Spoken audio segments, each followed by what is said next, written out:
Yo, what is up, podcast listeners? You're tuning into Dom Jackson Experience with special guest, the wonderful Lauren. Hey, guys. Just Lauren. Just me. Just Lauren. So, Lauren. Yes, Dom. How are you feeling today?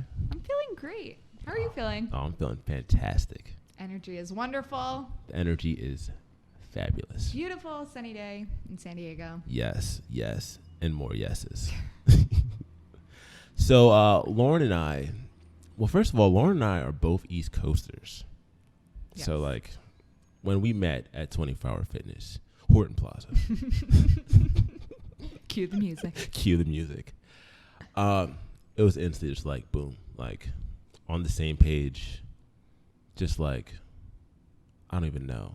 East Coast swagger. West Coast vibes. Yes. Just meet in the middle. Like, it was an East Coast, West Coast, like, pie. Or, like, sandwich. Maybe a pizza. Yeah. I think we could say pizza. We can say pizza. Because we know what real pizza is. We do. They don't know out here. They don't know. They think they know. They think they know. Chicago people, that's a casserole. Yeah. It definitely is a casserole. That's a casserole. Anyway. I digress.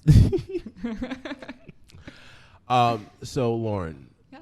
So what brought you to San Diego in the first place? What's like? Give us like your background. Well, the short answer is that I was snow over it. Yeah, No more winters. No more cold. Fuck the snow. Enough is enough. So I came out here for the first time about 5 years ago. Mm-hmm. Traveled from San Francisco down to San Diego by myself. My first solo trip. I was working remote. It was about a year after college. I'm doing it. Always wanted to be in California. So I traveled around, went to these different places, and when I got to San Diego, I was like, this is Lauren Town. But what I learned on that trip more so was that I love to travel. And I knew if I were to move to San Diego then, one, I wouldn't be able to keep traveling. My sister was just starting out in high school, and those are years that you just can't get back. And same with my grandparents. Every Sunday, we had our Sunday meals, and that's just something that I always knew San Diego was here, but I figured let me test the waters elsewhere. So in those 5 years, I kept traveling, and everywhere I went, this is nice, but it's not San Diego. SD took your heart. SD took my heart. I love it. We should make t-shirts. With pizza on the back. You don't know pizza. Snow over it. But last year I visited, I think, 4 times. And that's kind of when you have to say enough is enough. Yeah, 4 times is a lot. Yeah. My sister graduated. You know, my grandparents, my grandpa passed away. My grandma's being taken care of by my mom. All the loose ends kind of felt like, you know, Lauren, your time to fly.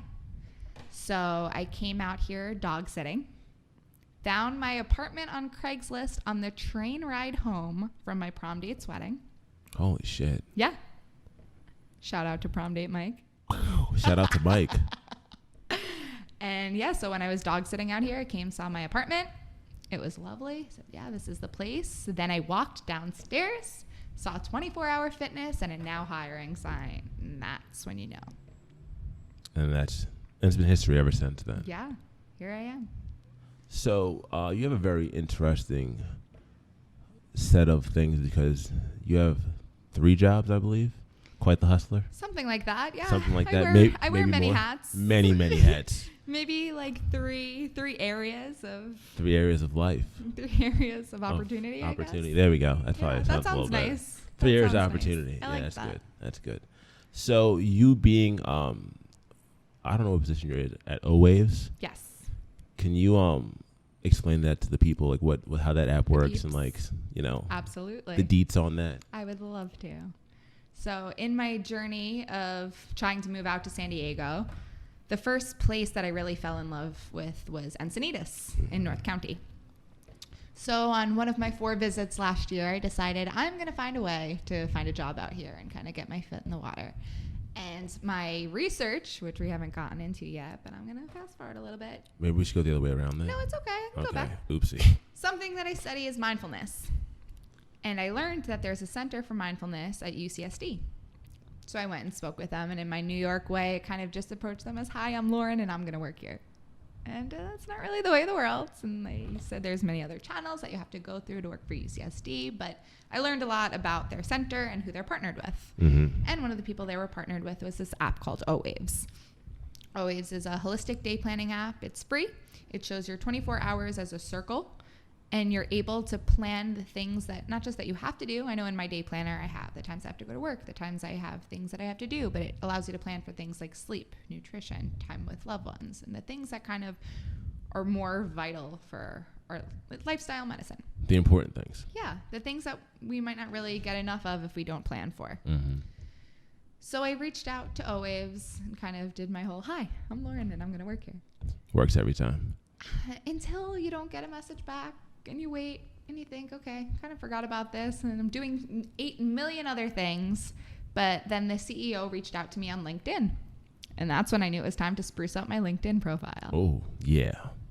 So we spoke for a while about what I'm doing and what they're doing. And he told me he'd reach out when they have an opportunity for me.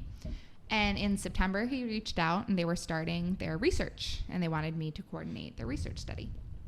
So I was excited. Yes, they're based in Encinitas. This is it. This is how I'm going to get out here. And then I learned that they're remote. So that was just, one more little, I wouldn't call it a mountain because it wasn't as high, maybe just a little hill. Little. Like, okay, because that's typically how you move out somewhere, right? Mm-hmm. You find a job, you go there for that job. But what do you do when the job is remote? You just go out there anyway. You do? Yeah. So I worked remote for them from September to about December-ish when I came out here. And now I can kind of have more of a hands-on role because we do a lot of research with the colleges around here, USD. And we're kind of learning more about how we can use technology maybe in the place of medication or maybe alongside medication. But it's cool to kind of bring research to life in a way that, it's all through your smartphone. Wow. It sounds way cooler that way. Right. Way, way cooler. It's poetic. It is poetic. It's colorful.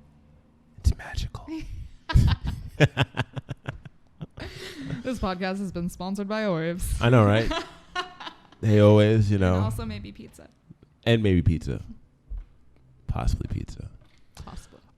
So before we get to like the biggest one, the research, I guess trainer Lauren is still a Lauren in there too. Hell yeah. One of the most kick-ass, high-energy trainers I know, and people. Look at these guns. You guys can't see them on the podcast. Buns and guns, baby. But just imagine them. Just imagine. Listen to her voice and just imagine the guns. She's like a beast. Beast. Shout out to F45. Yes. I'll make your workouts fun and pretty painful. Yeah. Yeah, exactly. You should run, guys, or train with her, depending on what kind of mood you guys are in. Yeah. You've suffered through one of my workouts once. I have. They're pretty tough, guys. Hardcore with a hardcore. I'm not going to lie. Now, dun, dun, dun. It's like the biggest. I think it's the biggest pie out of all of them. Okay. This is like the one. This is the biggest slice. It's like the bakery. Yeah, there we go. It's the bakery of all the other Lauren pies. all the other pie. I don't know if Lauren pie is something that you should be saying on microphone. Anyway. Anyway, the bakery. Serving it up. The whole process of your research that I don't even know. Do you want to just, how do I even start this? You know better than I do. Yeah, well, I could rewind to the beginning. Dun, dun, I studied psychology as an undergrad. Where? At Sacred Heart University. Ooh. In Fairfield, Connecticut. There we go. Which is really kind of Bridgeport, Connecticut. But they don't want you to know that until you get there. Okay. But it's fine. Studied psychology, and I was really interested in abnormal and all the crazies of the world. And of course. Criminals and all that stuff. That's really cool. There we go. Until you realize that you're actually going to have to be the person to be in there with them. And to. Oh, yeah, it's a little scary. Yeah. Or then maybe I thought child psychology, and I would be the one to kind of speak to them through their language of play. And then you think about how depressing that could be. And when you're an undergrad or even going on to grad school, 18, 19, 20, we have our own problems. We do. And to kind of take on the problems of others. It's a lot. It's a lot. You just burn out quick if you're not really prepared for that. Mm-hmm.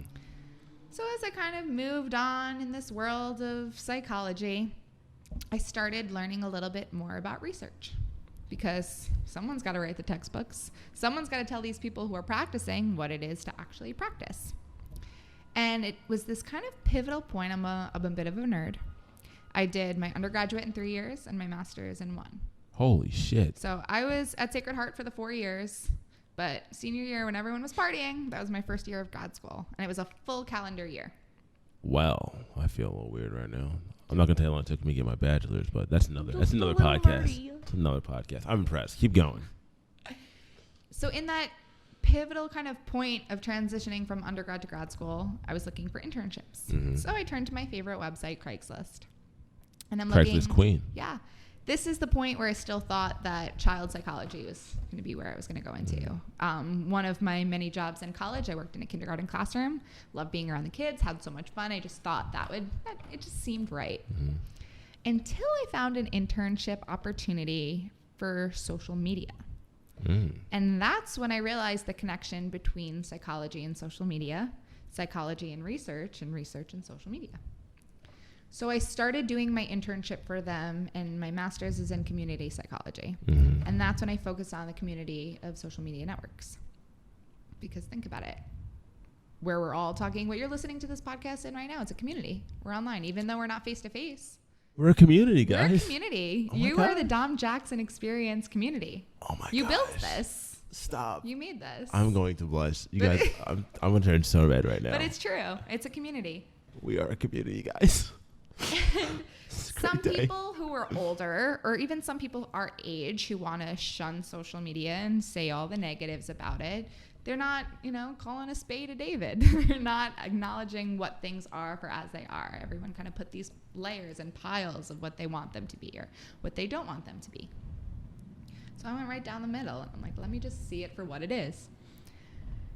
So that's, on top of it all, kind of witnessing my different professors and the routes they took, and the ones who do therapy and the ones who do research and the things that they're researching and how, and I thought it was pretty damn cool. So in the back of my head, I always knew that a PhD was going to be on the road for me. Mm-hmm. Didn't know when, didn't know how, but I knew it was going to be something. So when I started my grad school and started the research for a master's, it was 2013. Okay. So Instagram was maybe 2-3 years old. Snapchat was very new. So although we kind of feel like these things are integrated into our lives and they were always here, they weren't. Wow. These things have been growing, Shout out to MySpace. For real. Remember when it had top 8 and they made you rank your friends? They did. That was kind of messed up. Yeah. Where is Tom now? Where is Tom? Get him on the show. I need Tom. Get him on the show. Tom, if you're listening. If you're listening, Tom from MySpace. If you're part of the Dom Jackson community, show your face, Tom. Show your face. You were my first friend. He was all of our first friends. Oh, those were the days. Those were the days. That and AIM. Oh my gosh. Yeah. So, little background on Lauren. I was the one that people would give their passwords to for MySpace or AIM, and I would give them like the sick layouts, or I would be the one to like make their buddy icons. Really? I was doing this before I knew what it was. Like, this was always like 6th, 7th, 8th grade. I had so many people's passwords, which was kind of funny too. That's like ruling the world in that time period. Literally, because then you can see over like who's messaging who and like who had a crush on who. So I knew all the dirt. Oh my gosh. And they also had really cool MySpace profiles. But I didn't charge anything, so I guess just that knowledge is enough. You had the ultimate friend power. Oh yeah. I was the social media girl before social media was even called social media. It was just called MySpace. Holy smokes. That's powerful. I guess that's a very trusting thing. And that's when you kind of know that you're following your road and you're kind of following your route. Because it's like, oh, Lauren, she's a nurse now. It's like, oh, okay. But, oh, Lauren, she's studying social media for her PhD. It's like, well, that makes sense. It makes sense, yeah. I could see that. You got to become who you were. Yeah. Or something like that. Yeah. Or you kind of know deep down when you think back, would little Lauren be proud of you? Or would little Lauren be interested in what you're doing? And I could genuinely say absolutely. Yeah, 100%. Little Dom is proud of you too. Yeah, thank you. We'd be friends. Would you give me your MySpace password? Oh, 100%. What would your layout be? Do you remember what any of your layouts are? I'd rather Or not do you remember your MySpace song? I had to sneak mine because my parents said I couldn't have it when I was at that age. I had to really and I didn't have my own computer yet. It was a very dark time for Dom. But do you remember what your MySpace song was? It might have been like Crank That Soldier Boy or something. Like nothing. Nothing I want to say now. Well, I had a really cool remix to Candy Shop. And sometimes that version still gets stuck in my head, and I just would love to listen to it again. I wish there's a way where I can find it, because it was like before mashups, and it was a good one. It's probably on my like big thick white iPod, like that first one. Oh, now I want to hear this song. Yeah, I've got where there's a will, there's a way. Maybe one we day. will find it, guys. We will find it. If anyone's Down out Jackson there community. and knows what I'm talking about, if anyone's heard that song in 2005, 2004. And we are back after a brief intermission, guys. Yes. Candy Shop Remix was not found, but but it's the thought that counts. It's the thought that counts. Anyway, Lauren was telling us about social media, little Lauren. So basically how I landed on this world of research. Yes, research. There we go. I looked at a couple of schools. I looked at some schools in San Diego, looked at different programs, but then I learned that there is such a thing as an online PhD program. Ooh. I was working remote. I did everything else remote. Why not go to school remote? Holy shit. And it's kind of interesting too, because there's a stigma for that. You know, it's not real school. Your degree isn't as valid if it doesn't come from, you know, a certain type of university. But accreditation is accreditation. PhD is a PhD. So I looked into it and I thought, okay, the one thing that I really felt that I would be missing would be the community, having classmates or professors that are there with you. But what was cool about my program was that they made you do 3 on-ground residencies. So you were able to travel and go to different cities and meet the people that are doing what you're doing and meet the professors that are helping you through it. That's awesome. Which kind of helped me plan trips throughout this process and continue traveling. And your whole thing about doing all 50 states. Yes. Can we like segue that in real fast? I thought that was pretty cool. It's cool, guys. I'm trying to go to all 50 states before I turn 30. There we go. I've got 18 or 19 left. Nice. And we are 28? Yes. Just turned 28. Yes. Fresh 28. 2 weeks ago. Leo. Rar. Yeah. But if it's the whole remote thing, I think little Lauren will be very proud of how you set this up. Yeah. And a lot of the trips I went on, I traveled by myself. And it just kind of shows you a different type of brave that you don't know you have, you know? Like being in the gym, you get the muscles there. But doing things like that, that's when you feel it inside. That's when you feel like, all right, I could do whatever I kind of set my... I always tell Lauren that, like, she's way braver than I am. And even though I'm, like, 6 foot in black physically, she's, like, 6 foot in black mentally. I think that's going to be my next tattoo. I think it needs to be. I'm 6 foot in black on the inside. And anytime that I'm feeling like I'm not brave, I just think of that. And I'm like, and you're just be like, boom. You like, got this. You got this. You can go through anything. Yeah. You are the big guy. Girl. You know that photo of like the kitten that looks in the mirror and yes, sees the lion? I look in the mirror and I see Dom.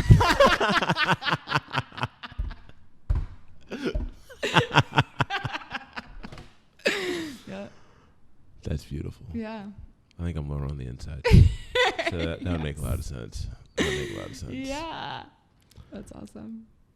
Before we got distracted by our mirrors, research. Anyway, remote research. Mm-hmm. So Social now I'm in media. it. I'm actually almost done with it. I'm looking at mindfulness in social media. Yes. Because... Can you explain what mindfulness is? Sure. So mindfulness is the ability to kind of stay in the present moment. Okay. When we get too far into the past, we get depressed.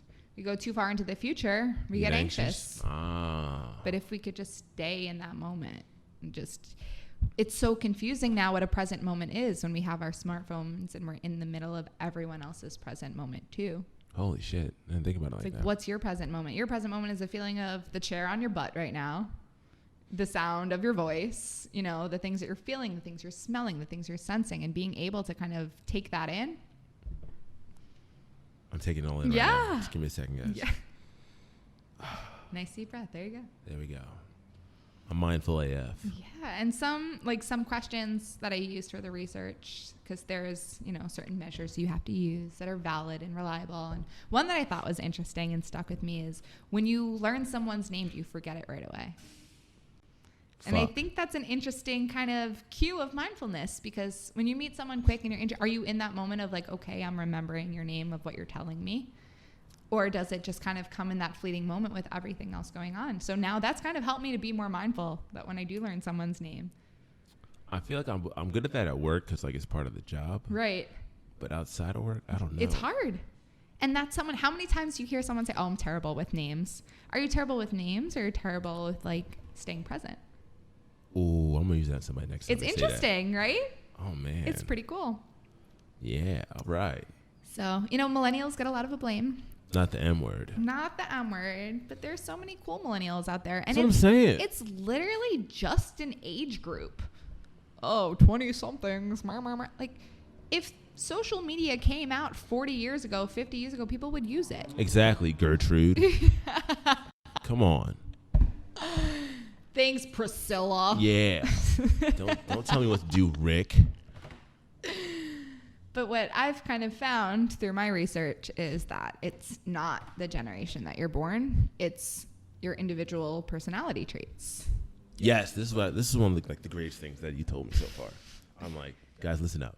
So the thing that I found that is the best predictor of mindfulness is the personality trait of neuroticism, but in a negative way. So the more neurotic you are, the less you experience mindfulness. And neurotic is kind of emotional instability. So kind of having a quick fuse, quick to feel very anxious, quick to feel very depressed, kind of, you know, on that board. And we all have times that we're feeling neurotic. And you also don't want to be too low on that side of the spectrum too, because then you're just kind of la-di-da going through life like everything's wonderful. And don't give a fuck. Yeah. That's dangerous. And think, oh, that's what. So you kind of want to be right down the middle. But it's interesting that the people who experience mindfulness the least are the ones that kind of need it the most.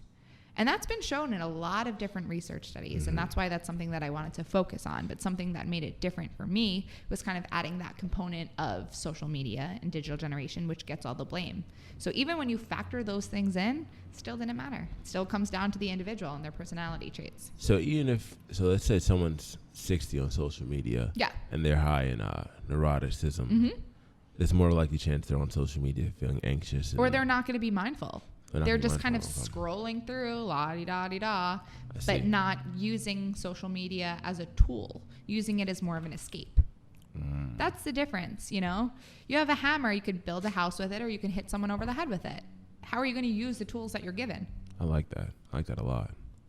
So I feel like I'm pretty extroverted, and I feel like that I use social media to kind of keep touch with friends more than like, I guess someone else would use it to like, whatever the dark side is, I don't use it on the dark side. However, I also feel like you're pretty high on conscientiousness. So you're going to use social media as a tool to make a podcast and distribute it. Oh, yeah, it's true. It's, you know, you're using it as a tool that you know what the possibilities are. So you said, okay, let me use this and let me do something with it.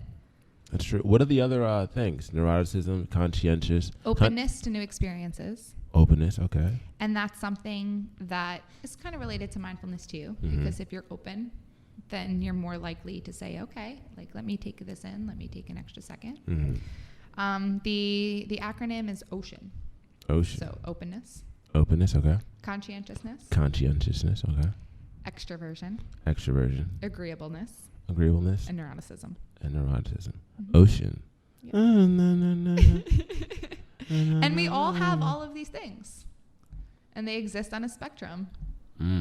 And you could take the test one day and feel one way, and you could take it another day and kind of feel another, because, you know, personality isn't something that's always going to be the same. You know, we kind of change in our environment too, but something like neuroticism, where you're like, okay, I'm really high in neuroticism, then it's kind of indicative of something else. Maybe you're high strung for a reason. What kind of gets deeper in there? And that's what's kind of cool, going back to O-Waves, is looking at these different lifestyle factors of how much sleep are you getting? You know, that could change your day. If you have 5 hours of sleep versus 100%. 8 hours of sleep, you're a different person. Oh my God. What did you eat for lunch? You know, like when did you eat lunch? Do you schedule any time for stress management in your day? Do you schedule your day at all? Oh my gosh. These are all great factors.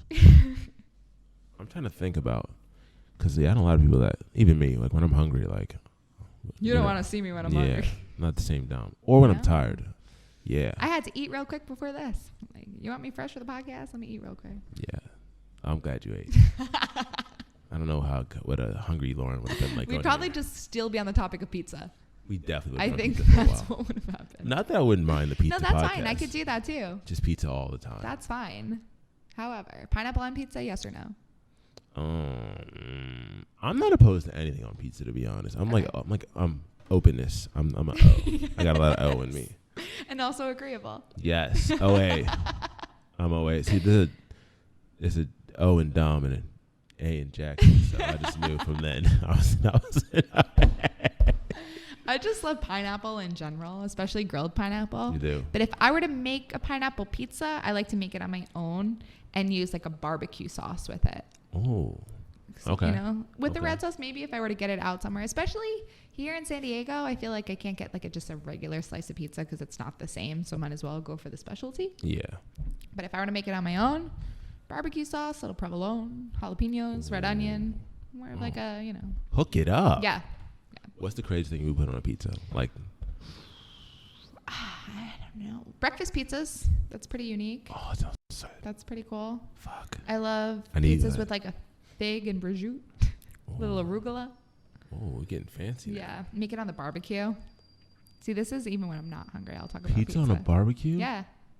That's brilliant. Mm-hmm. Guys, on do you a hear summer this? day, yeah, when you don't want to go inside to cook, just put it on the grill. My mind's getting blown right now, guys. I will not forget barbecue pizza for the rest of my life. No, it's good. Then you can even, you know, pick your protein. I would do more of like a grilled shrimp. Ooh, Fish grill. Nice. Yeah. I'm like a salmon kind of guy. Yeah. Or chicken. Anything grilled. Or bacon. Oh, bacon. That's like the biggest temptation, walking to a morning workout. Because I typically work out at like 6:30 in the morning. And you're walking down the street and you just smell the bacon. Oh. I'm like, what am I doing right now? It's the candy of meats. So beautiful. I don't eat much meat. I'll eat fish. But when I smell bacon, it's like, okay. I ordered a breakfast quesadilla once and they put bacon on it accidentally. And I'm like, I'm really not mad about this. By accident? Yeah. I You can just do that by ordered it with accident? like cheese and avocado. And there was sounds bacon on it. Cheese avocado quesadilla with bacon? Yeah. And scrambled eggs. I'm going to pass out. Shout out to Lolitas. Oh, we need to go to Lolitas right now. Lolitas. I love you. I've been brainstorming names for dogs, even though I'm not really planning on getting a dog. And I think that would be a great name for a dog. Lolitas. Great name for a dog. I would name it after one of my favorite burrito places. It's That's a great a little name. Pomeranian named Lolita. Oh my gosh. Yeah. That'd be so cute. Yeah.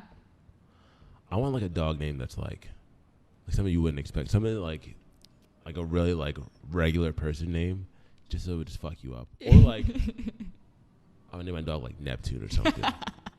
Well, I think it depends on the breed. If it was Yeah. a French bulldog, the name would be Humphrey, so you can call it Humph.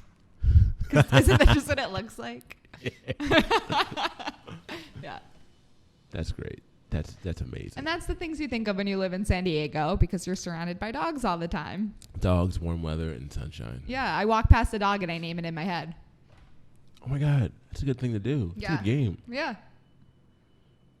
Oh my gosh, that's a good idea. See the things you do when you're not walking down the street on your phone. There we go. Mindfulness, guys. Yeah. Mindful Mondays. Oh, I like that. I like it. Sorry, a new hashtag. Yes.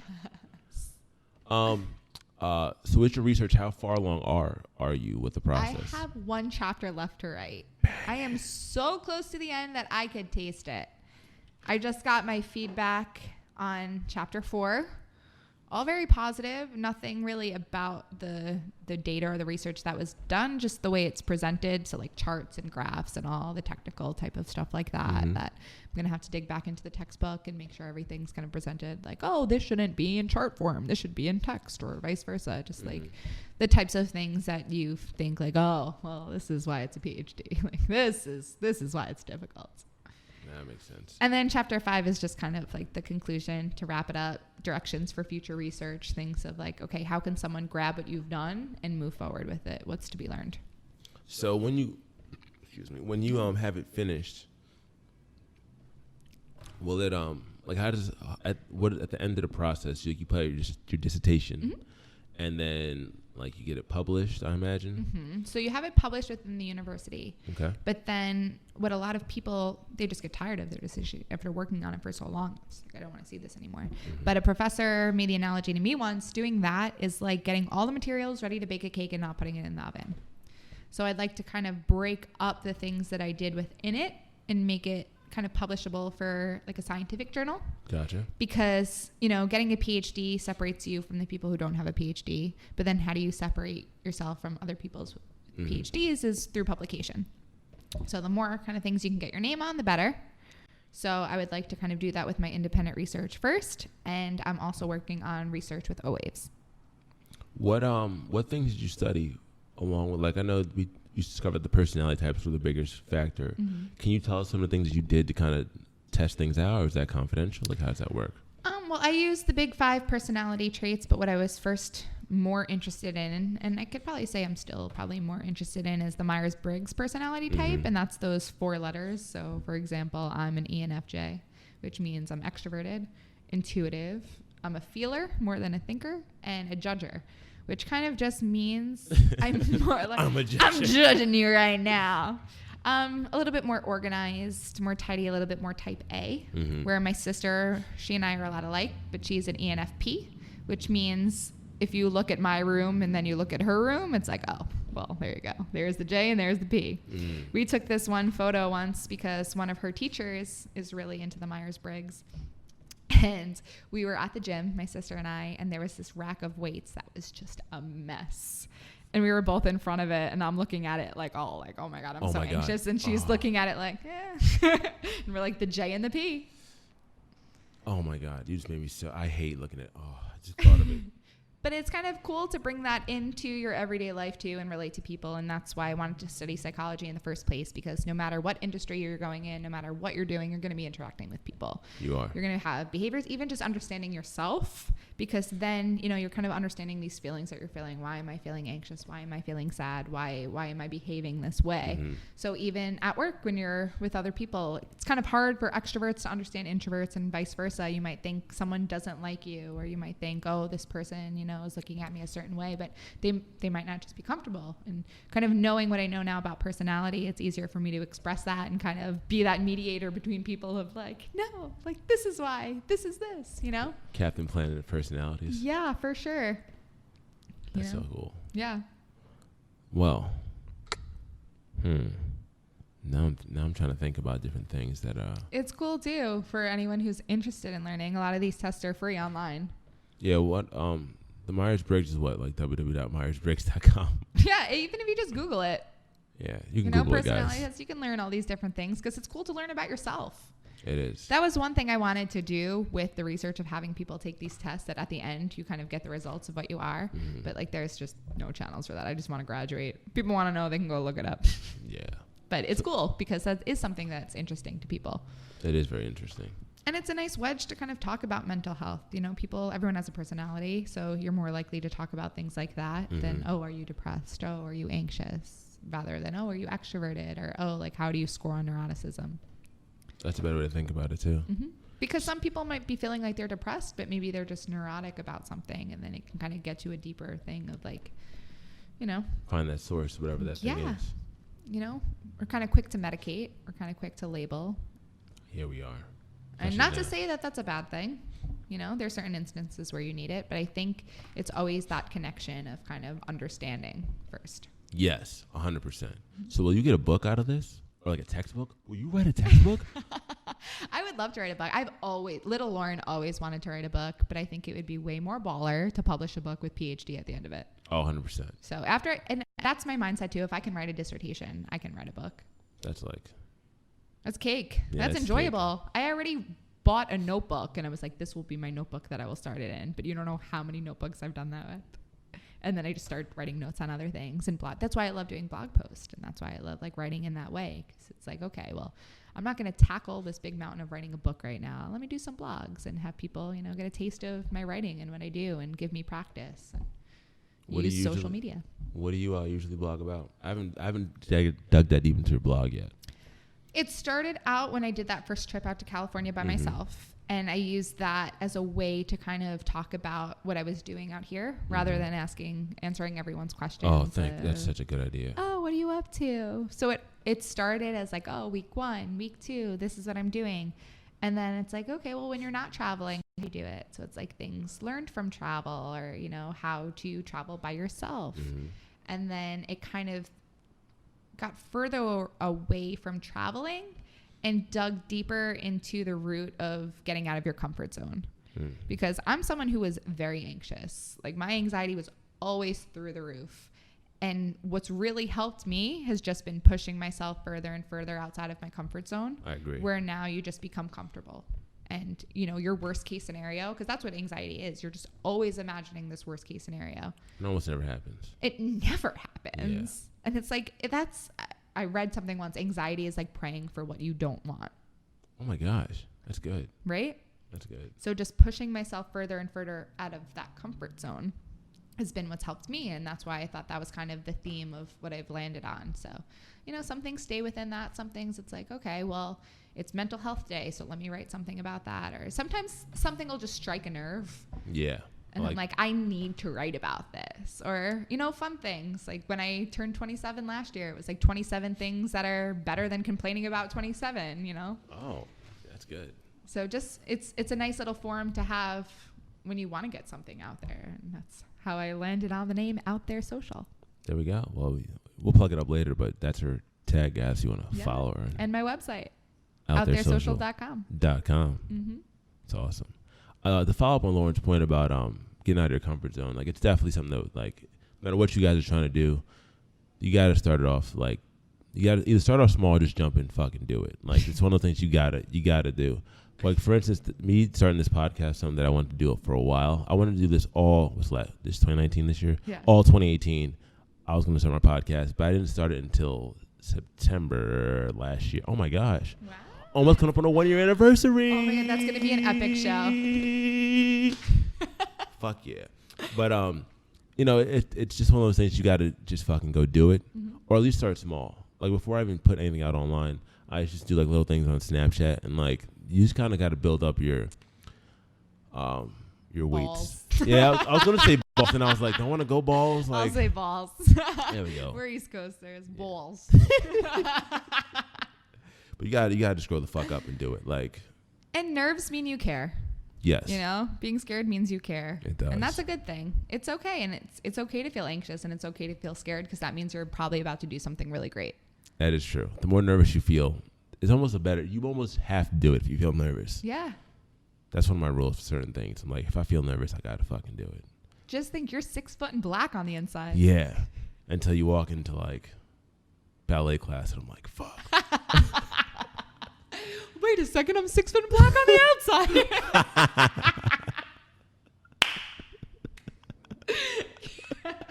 Picture it. Oh, that's so funny.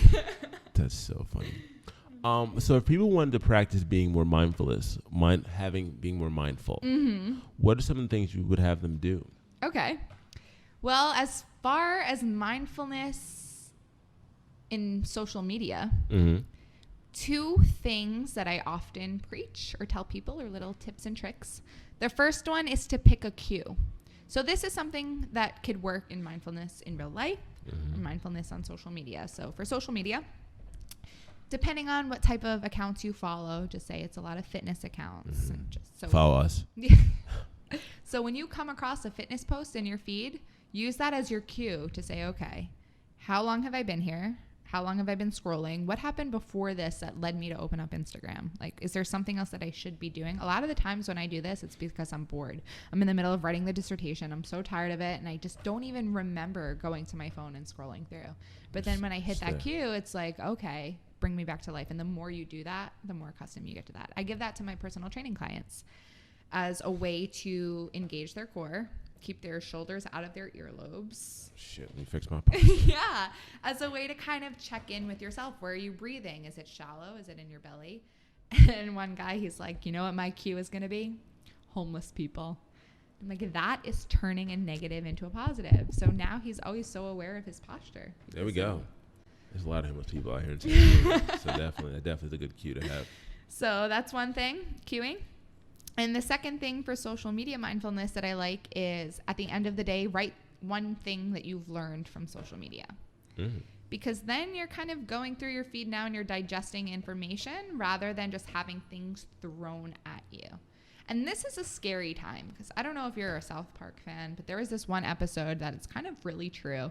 And people have turned into ads You know, we can fast forward commercials now. We don't have to see these things. So they had to find another way. And people are legitimately advertisements.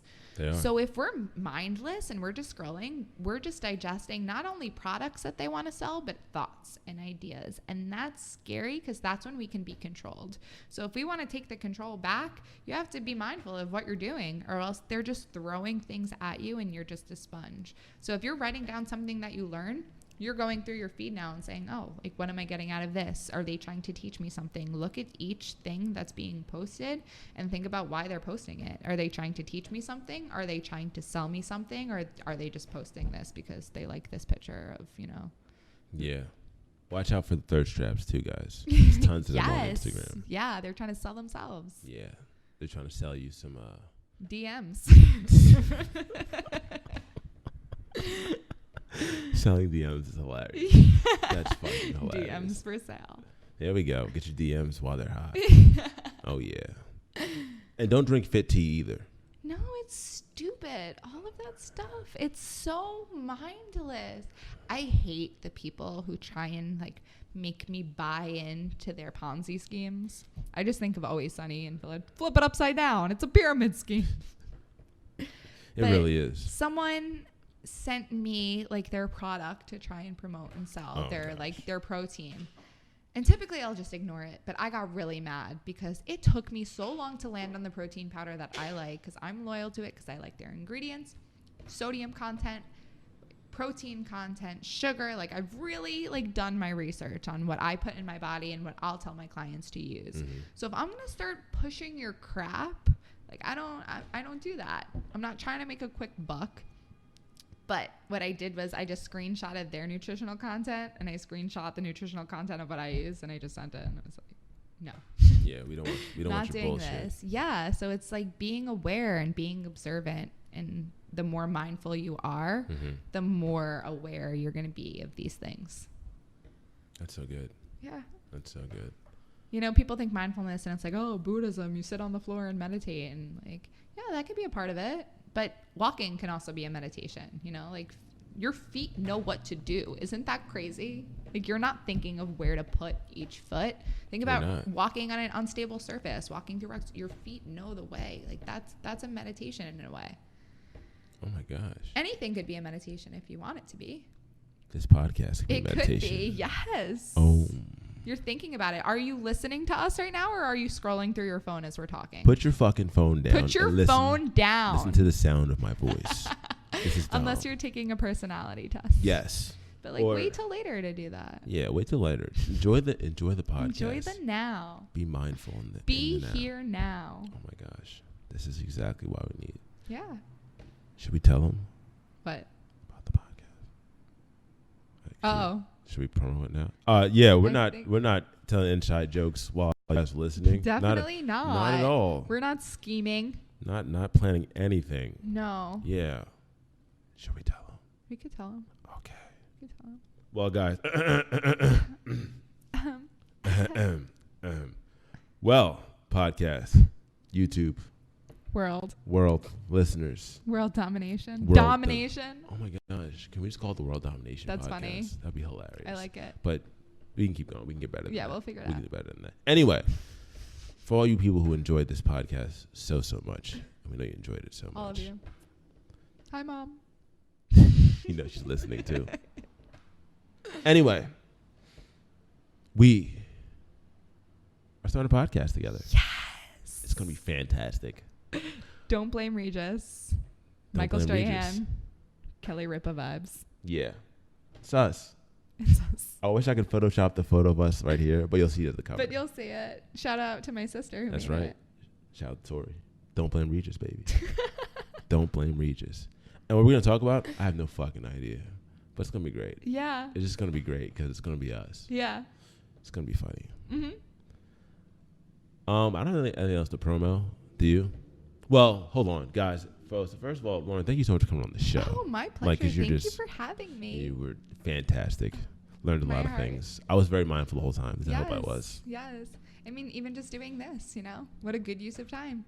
Great use of time. If you don't plan for what you're doing, how often do you just sit on the couch on your phone and think, oh my God, an hour just went by? Exactly. That's why I use O-Waves.